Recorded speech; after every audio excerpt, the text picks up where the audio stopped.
Welcome to Btekt, David here. Make sure that you hit the subscribe button and smash the like button. Also, if you've got a Note 10, check out the links below for what I think are the best accessories for this phone.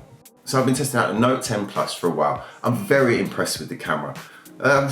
Low light, it's good low light, but you know, I'm used to the P30 Pro, which is just amazing in low light, so it doesn't really come near that. But weirdly, in daylight, in bright sunshine, especially when you're shooting into the sun, the Note 10 comes out on top, and that's because of its switchable aperture. The ability to switch between f1.5 and f2.4 is really useful in really bright sunshine. And you notice it when it's shooting into the sun with the HDR shots. It does a better job than any other phone that I can think of, any other camera that I can think of for that matter. But anyway, I'm gonna go through the camera app of this amazing phone. Yeah, it's really flashy. I'm kind of wishing that I just got a normal color now, because literally every man and his dog has got this color. But it doesn't matter because it's just an amazing device. We've got the old Mickey wallpaper there. This is a free wallpaper from Samsung, and it just hides the notch with those musical notes, which is okay, I suppose. If you're looking for a good deal on the Note 10, then I suggest you go and check out the Direct Mobile's website. Over 24 years of award-winning customer service. Compare all available deals with all UK networks, all in one place. Check in the video description below for their link, or search directmobiles.co.uk. Using the live video mode, the front camera. Now, obviously it's not going to be perfect. You know, this is a single camera using software to isolate me. It does a pretty good job though. It does a pretty good job. There's probably going to be a bit more software processing that will happen after the fact. So me looking at the preview probably doesn't do it justice. Between all the stalls, you know, it's literally miles between. This is the live video mode. Or live focus in video mode. So this is using the front camera as well. Let me turn my voice down. This is using the front camera as well. Come on camera, focus. So that's using the front camera, and it's managed to isolate me really well. I think with this mode, the one criticism I would have is that it puts too much blur into it. It looks really cool, but it looks like you're using like a 0.05 lens. It's really, really blurry, and it just looks unnatural as a result. But it's still a really cool feature to have, and it works much better with the rear camera. So yeah, there's different kind of effects with the live focus mode. Most of them are they're cool, but you're never going to use them. You're just never going to use them. But going through the focus, okay, let's go through this thing. You've got the Instagram mode. Straight away you can upload your pictures and videos straight away to Instagram. Or is it just pictures? I think it's just pictures actually. Yeah, you can, Instagram button, immediately upload your stuff to Instagram. Because that's what you want with your phone, isn't it? I mean, you want your pictures to just be ready for the gram. Next to that, we've got the food. I've always found it strange that phones have a food setting or food I mean, really? It's just, what is it going to do to your food? What kind of food are you eating? What if you're just eating white rice? You know, what's the settings then? So next to that is night mode. Night mode has started off in the Huawei handsets, migrated over to Samsung, and now it's even in the iPhone 11 and 11 Pro. Amazing devices. I will do a separate video on them in good time. But at the moment, the internet is absolutely exploding with iPhone videos. So I'm just gonna leave that one alone for a minute and focus on this guy, because I really haven't had a chance to check it out, thanks to Aoife. But night mode works exceptionally well. Works really well on this phone. Probably not as good as what I'm seeing with the P30 Pro. I will do a proper comparison with those as well. But yeah, amazing that it's made it over even into iPhones now. Apparently the iPhone will automatically select night mode for you, similar to the P30 Pro with its AI camera. If you leave it on in the AI, if you leave AI on with the P30 Pro, it will automatically switch to night mode, but it's got to be really dark before it does so. On here you can use, on the Note 10 you can use night mode with the ultra wide, the wide, and with the telephoto lenses, and even with the front camera as well, which is really cool. Next one, I mean, Samsung are the champs for this one, and that's the super slow motion. There's no question in my mind now that Samsung do super slow motion the best. I did a super slow motion comparison not too long ago between the Huawei P30 Pro. It was the Samsung Galaxy S10, and I had the Xperia 1. Now if you ask me, Sony should have won this one, because they invented the system really. Placing extra RAM onto the sensor to buffer the frames as it's shooting at such a high frame rate. But Samsung have done it, man. It's not like the Sony where the Sony can shoot at 1080p, but the Sony shoots at 1080p for 1/10 of a second, giving you about 3 seconds of slow motion footage, which is really great. I mean, it looks amazing, but it's almost completely useless.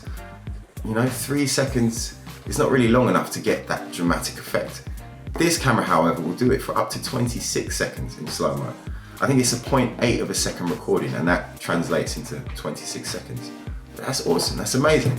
And definitely, in my mind, makes this the best camera for super slow motion at the moment. But we'll have to wait and see what Apple are saying. Yesterday at Apple's keynote, they said that it does shoot super slow motion video, and even with the front camera, but they didn't say how fast that frame rate was. Knowing Apple, I think it will still be the 240 frames per second 1080 stuff, which for me is fine. If they can do it a little bit faster, 480 frames per second, like the OnePlus 7 Pro, that would be great, but I've got a feeling it's just 1080p. We'll have to wait and see, because, you know, Apple are Apple.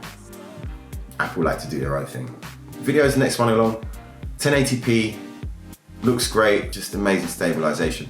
I can't wait to put this phone up against the iPhone 11 Pro for video, or even just the iPhone 11, because Apple is saying that the iPhone is hands down the best camera for video, and I've got a feeling that they're right. But this is a really good camera in general. And video, you know, I mean, you could make some cool movies with this video, especially with some third-party apps, such as like with Apple with their Filmic Pro.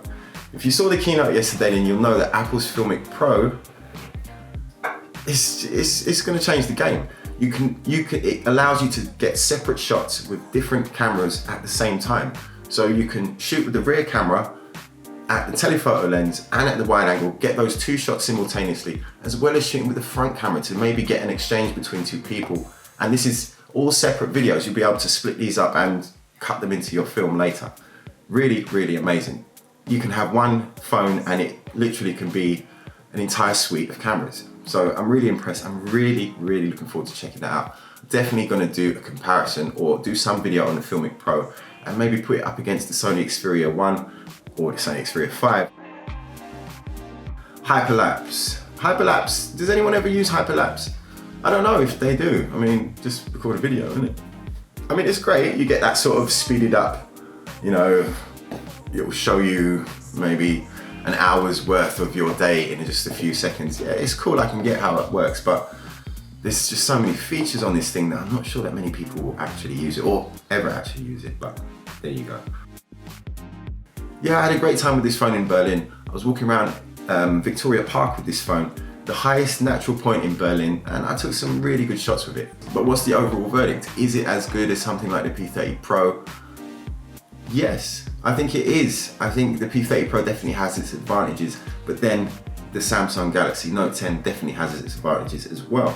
The P30 Pro has better low light, there's no doubt about that. That super spectrum sensor is amazing in low light.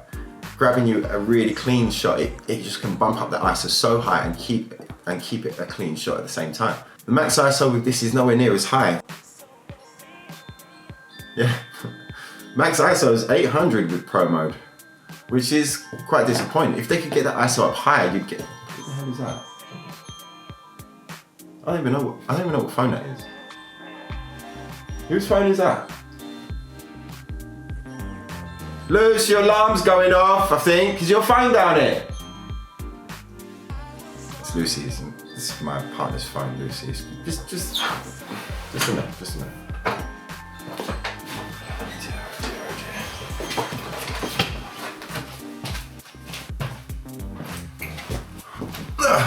Sorry, that was my partner's phone with the really excellent Pixel 3a, actually. But anyway, we're not talking about Pixel 3a today. We're on flagships today.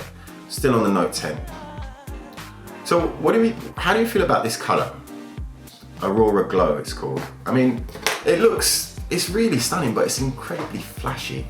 You know, if you're the type of person that doesn't really like a really flashy device, then it might put you off a little bit. But yeah, the rainbow effect, you know, it's kind of like the Pride phone, isn't it, really, with this rainbow effect. It's really cool, but I'm kind of wishing that I just got maybe the lavender one, or just, you know, something that's a little bit more. I mean, I like bright colors in my phone, but I think this is just a bit too flashy, you know, like buying a chrome Ferrari. Do you know what I mean? It's just, it's a really cool thing and it looks so nice, but you gotta get in and out of it every day. Sometimes you might not be feeling so flashy. Anyway, that's it from me. Thank you for watching.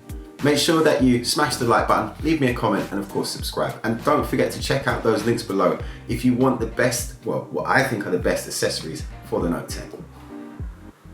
My name's David, this is Btekt.